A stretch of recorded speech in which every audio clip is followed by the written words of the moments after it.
Hi, today I would like to explain a very interesting behavior of the Free Pascal Lazarus database connections with the TSQLite 3 database, where you would like to have combo boxes on your forms, like I have here these 3 combo boxes, and you want to fill up the source list for these combo boxes from the database based on the combo boxes selections on each other. So in my case, I have models and I have calculation centers and I have cost elements. And within a model, you have different calculation centers, and within one calculation center you can have different cost elements selected. So when I'm filling up the combo boxes, I'm using either a simple table, like for the calculation centers it is just easy to use a simple table with the filtering on it. But for the cost elements, I need to link the model, I need to link the calc center, so I need to use more tables with join to each other, and basically select the list of items based on these joins. So the table what I will use will not be a very simple table.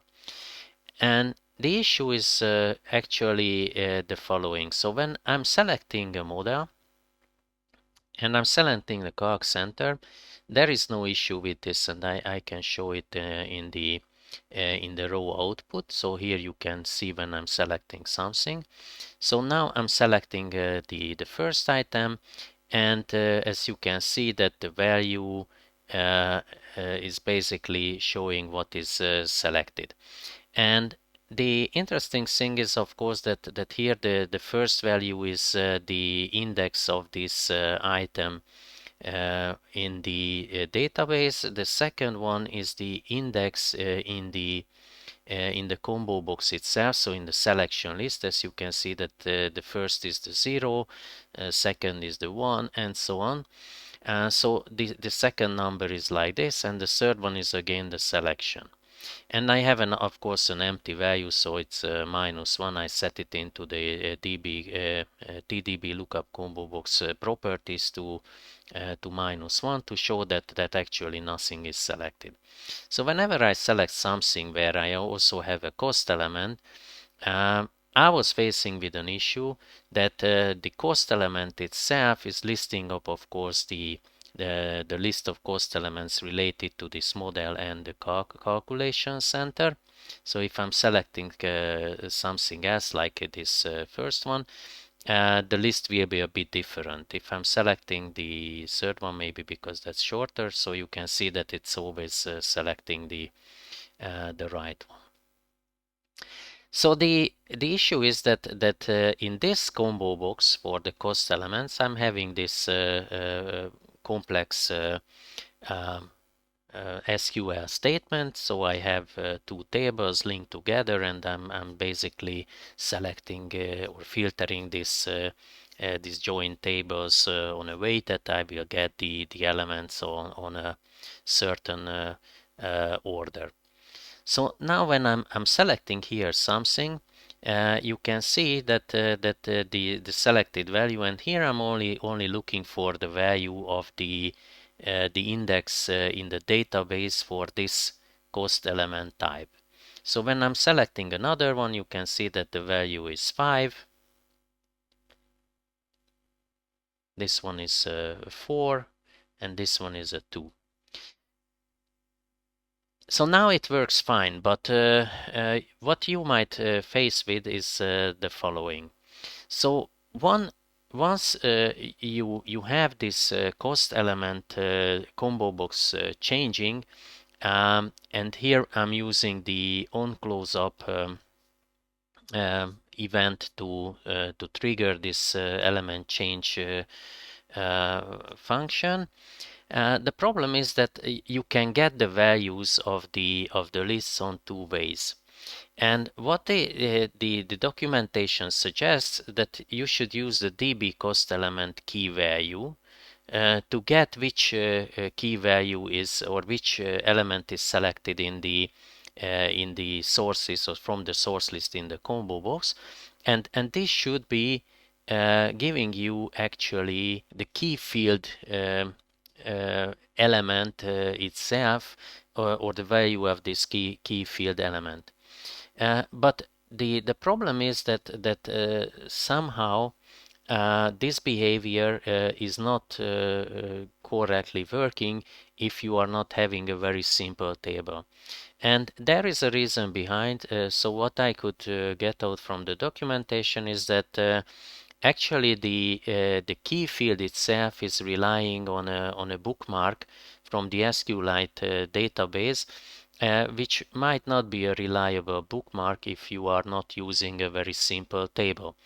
For simple tables, these bookmarks are reliable and can be used without an issue, and that's why I never had a problem with the second Calc Center combo box, because this one, so this combo box is or the source list of this combo box is relying on a very simple table and just filtered. So this is a simple table, and that's why the system can handle it without an issue. But if you have a more complex source list, and now I should go to this procedure here just to show the more complex SQL statement. So as you can see here, the SQL statement itself is giving back the cost element ID, so what I will use in the key field, and then I will have a cost element name which will be listed in the combo box, and you can select this one. And as you can see, these are coming from two different positions, because the cost element name will be or actually will be coming from a table where I need to have the link that which cost elements can be listed for this, and that needs to be in the models, let's say Calc Center items listed. So as you can see that this SQL statement is set up with the selection from the model number, and also with the calculation center number, which I call work center number.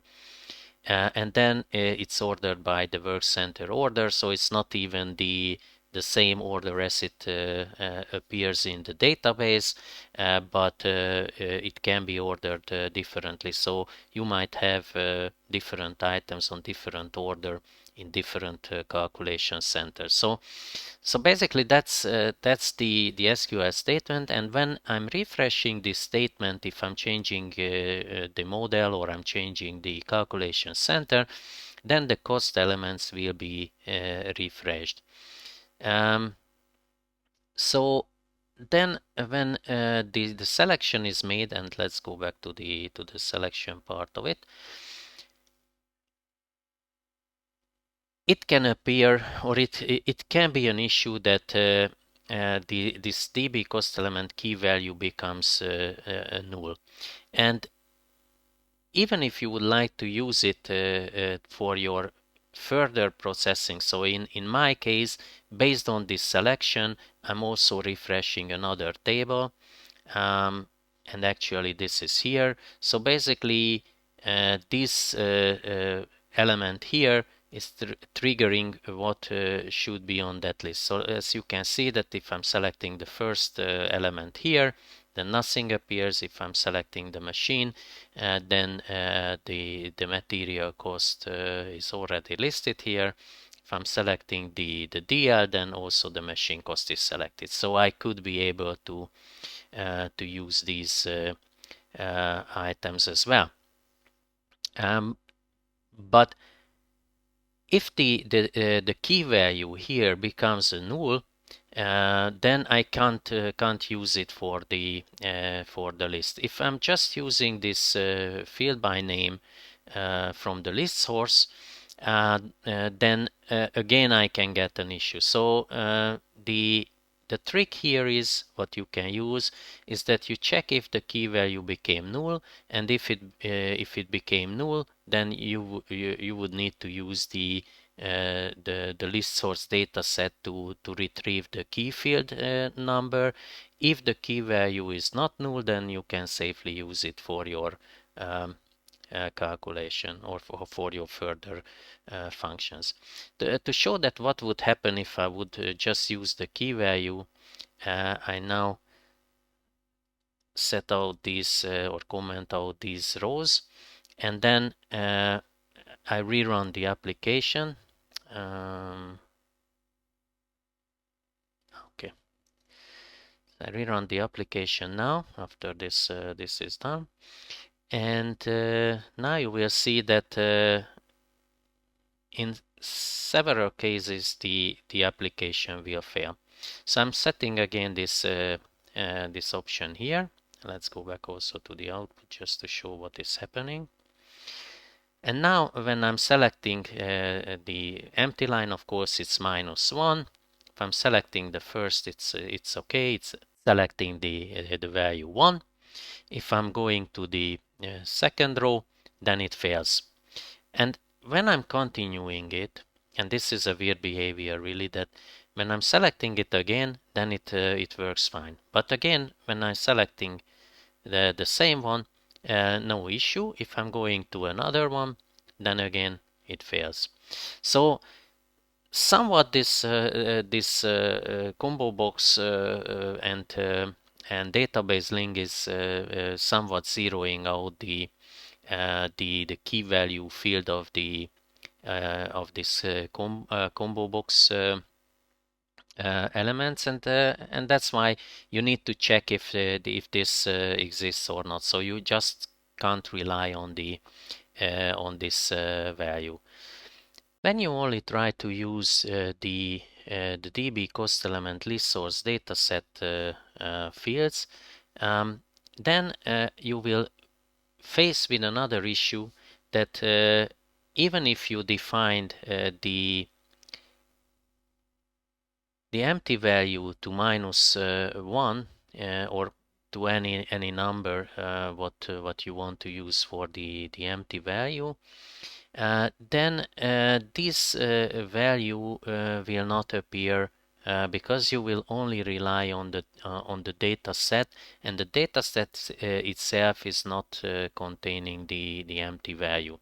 So when you are going back to the application and you are selecting the empty value, you can see that the list is giving back 1. Of course, if I'm selecting the other ones, then it would work fine.